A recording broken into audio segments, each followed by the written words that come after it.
بسم اللہ الرحمن الرحیم۔ اسلامی گائیڈنس ود حافظ محبوب کی طرف سے، جیسا کہ آپ کو معلوم ہی ہے کہ تفسیر القرآن کا بھی ایک سلسلہ جاری و ساری ہے۔ چنانچہ ابھی تک ہم سورہ بقرہ کی آیت نمبر 27 تک کی تفسیر کر چکے ہیں، اور اب انشاءاللہ آیت نمبر 28 اور 29 کی تفسیر کرتے ہیں۔ اعوذ باللہ من الشیطان الرجیم، بسم اللہ الرحمن الرحیم۔ کیف تکفرون باللہ، کس طرح کافر ہوئے تم، یعنی اللہ کا تم کیسے کفر کرتے ہو۔ وکنتم امواتا، حالانکہ تم بے جان تھے، فاحیاکم، پھر اس نے تم کو زندہ کیا، ثم یمیتکم، پھر وہ تمہیں مارے گا، ثم یحییکم، پھر تمہیں زندہ کرے گا، ثم الیہ ترجعون، پھر اسی کی طرف لوٹائے جاؤ گے۔ والذی، وہ تو وہ ذات ہے، خلق لکم ما فی الارض جمیعا، کہ جس نے جو کچھ زمین میں ہے سب تمہارے لیے پیدا کیا ہے۔ ثم استوی الی السماء، پھر قصد کیا آسمان کی طرف، فسواہن سبع سماوات، تو ٹھیک کر دیا ان کو 7 آسمان۔ وہو بکل شیء علیم، اور وہ ہر چیز سے خبردار ہے۔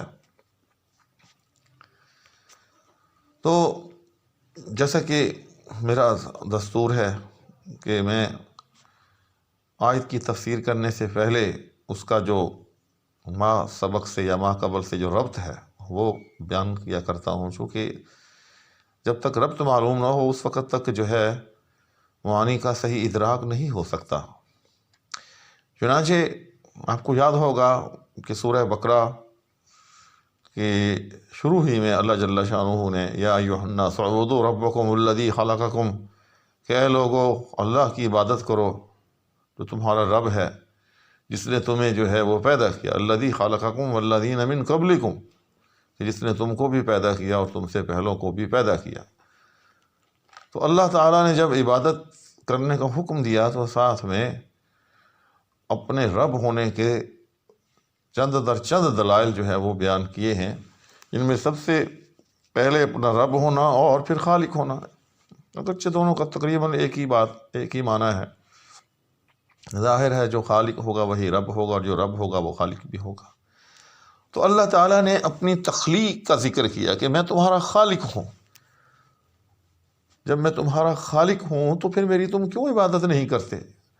اب اللہ تعالیٰ نے اس تخلیق کی اپنی پوری تاریخ، یعنی نسل انسانی کی جو تخلیق ہے اس کی جو ہسٹری ہے، history of the creation of human being, جی ہاں، اب اللہ تعالیٰ اس کو بیان کرنے جا رہے ہیں کہ اے انسانوں، میں نے تمہیں کیسے کیسے کن کن مراحل سے گزار کر وہ تخلیق کیا، اور اسی وجہ سے پھر حضرت آدم علیہ السلام کی جو تخلیق کا واقعہ ہے اب وہ مفصل بیان ہونے جا رہا ہے۔ تو اس کی تمہید کے طور پر یہ 2 آیتیں ہیں کہ کیف تکفرون باللہ، کہ تم اللہ کا کیسے کفر کرتے ہو، یعنی یہ تمہیں کیسے زیب دیتا ہے کہ تم اللہ کا انکار کرو۔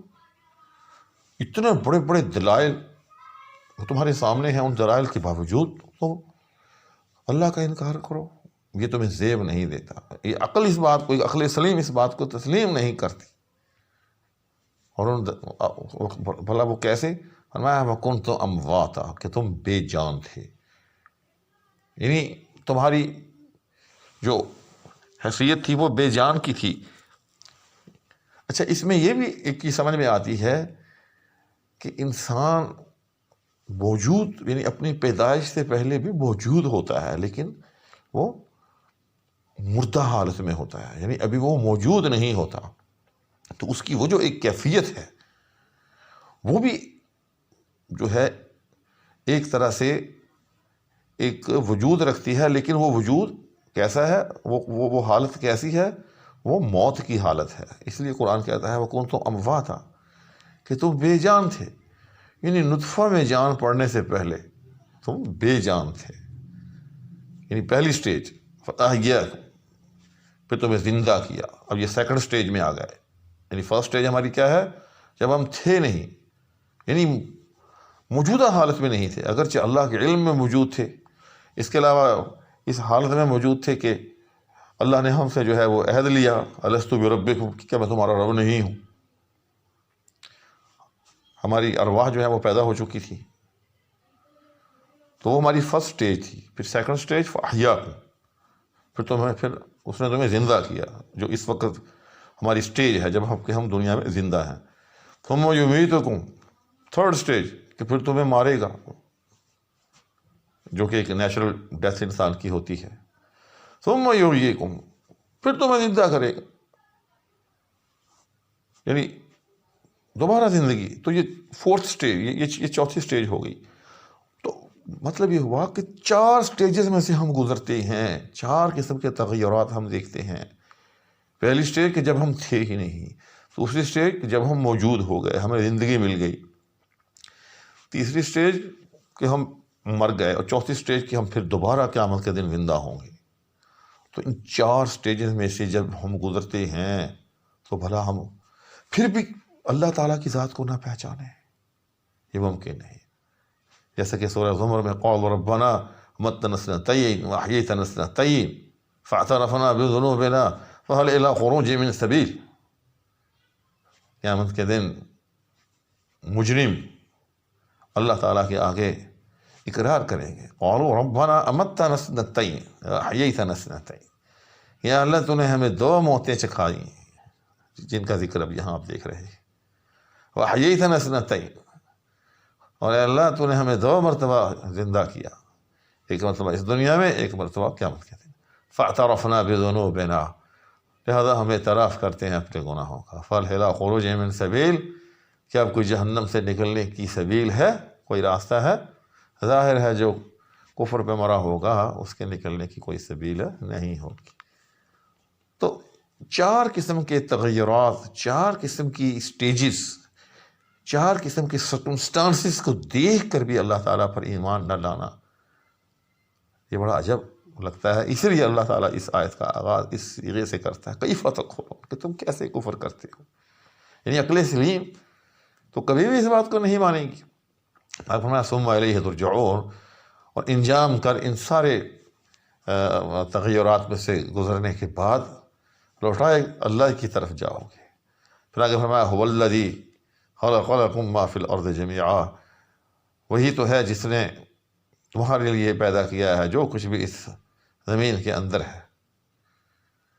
تو اس آیت سے یاد رکھیے گا یہ مسئلہ معلوم ہوتا ہے، یا یہ حقیقت معلوم ہوتی ہے کہ یہ پوری کی پوری کائنات جو ہے یہ ہمارے لیے پیدا ہوئی ہے، اور ہم جو ہیں اللہ کی عبادت کے لیے پیدا ہوئے ہیں. جی ہاں، وما خلقت الجن والانس الا لیعبدون، کہ انسان اور جنات یہ اللہ کی عبادت کے لیے پیدا ہوئے ہیں، اور باقی تمام اشیاء خلق لکم ما فی الارض جمیعا، اور باقی اس کائنات کے اندر جو کچھ بھی ہے، چاند ہے، سورج ہے، زمین ہے، پہاڑ ہیں، دریا ہیں، روشنی ہے، اندھیرا ہے، کچھ بھی ہے وہ ہماری منفعت کے لیے ہے.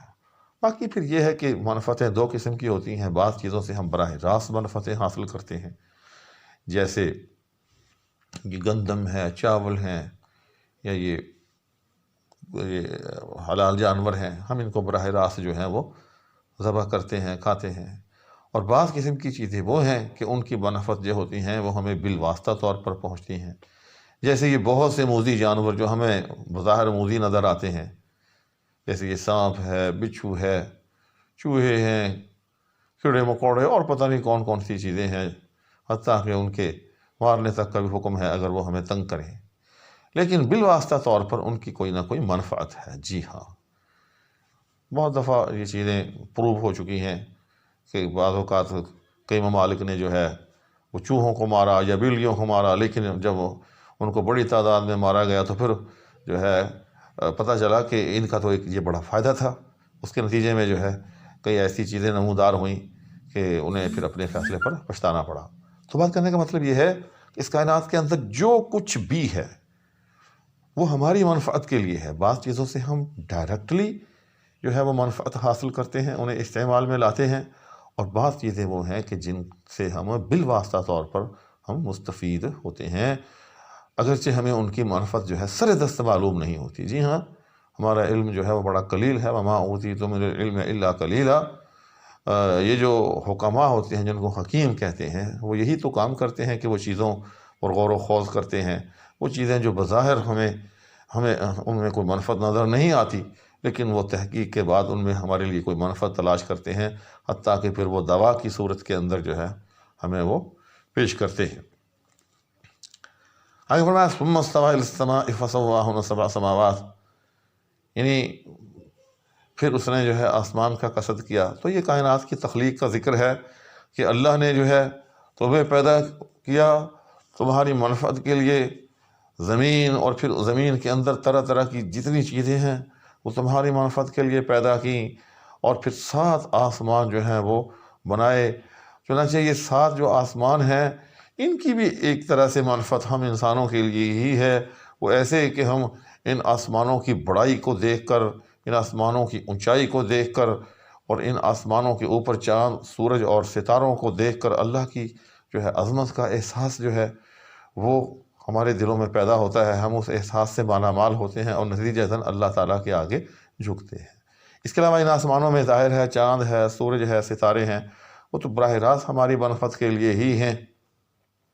سورج ہے، چاند ہے، ستارے ہیں، دن رات ہم ان سے جو ہے روشنی لیتے ہیں، بلکہ ہماری زندگی کا چلن جو ہے، ہماری زندگی کی جو گزران ہے وہ ہے ہی ان پر موقوف۔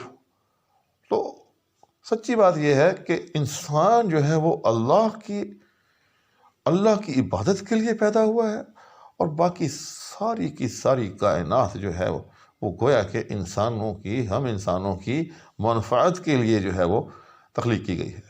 اب ذرا سوچیں کہ اگر انسان اللہ کے آگے نہ جھکے، اللہ کے آگے اپنی جبیں جو ہے وہ خم نہ کرے، تو کتنا بڑا ظلم ہے، اور یہ کتنا بڑا دھوکہ ہے ہم انسانوں کے ساتھ اگر ہم ایسا نہ کریں۔ اگر فرمایا وہ بِكُلِّ شَيْءٍ علیم، اور وہ ہر چیز کا علم رکھنے والا ہے۔ تو اس میں کیا شک ہے کہ اس کا علم جو ہے ماضی، حال، مستقبل تینوں زمانوں پر جو ہے وہ یکساں طور پر جو ہے وہ محیط ہوتا ہے، اور علم یقینی ہوتا ہے ہم انسانوں کا۔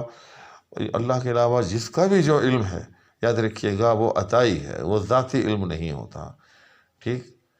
اور اس میں کہیں نہ کہیں کوئی نہ کوئی کمی کوتاہی بھی ہوتی ہے، لیکن اللہ کی ذات وہ ذات ہے کہ جس کا علم جو ہے ذاتی ہے، نیز ماضی، حال، مستقبل تمام زمانوں پر جو ہے وہ محیط ہے، جس میں کسی قسم کی بھی جو ہے کمی کوتاہی کا تصور تک بھی نہیں کیا جا سکتا۔